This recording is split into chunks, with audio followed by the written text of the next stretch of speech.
فقر و غنا، فقر و غنا، فقر کہتے ہیں درویشی کو جس کو کسی چیز کی حاجت، اور غنا کہتے ہیں سخاوت کو جو امیر ہو، یعنی ایک درویش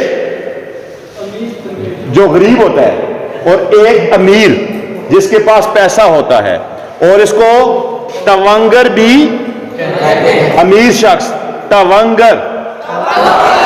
پھر ایک لفظ ہے فقر اور ایک لفظ ہے فکر۔ فکر کہتی ہے سوچ کو، فکر کس کو کہتی ہے؟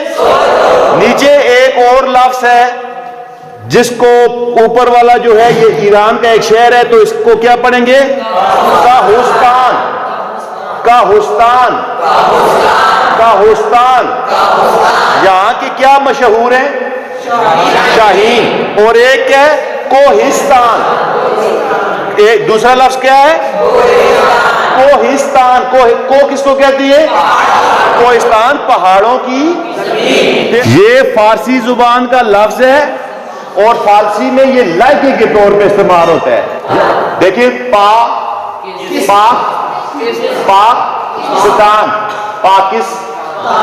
اب ایک اور لفظ ہے جس کو ہم اکثر غلط پڑھتے ہیں، وہ کیا ہے؟ نازک۔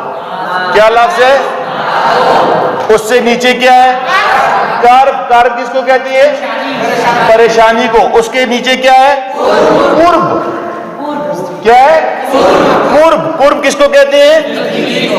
کسی چیز کے نزدیک ہونا۔ اور یہ جو زبان ہے پرانی، اس کا کیا نام ہے؟ سنسکرت۔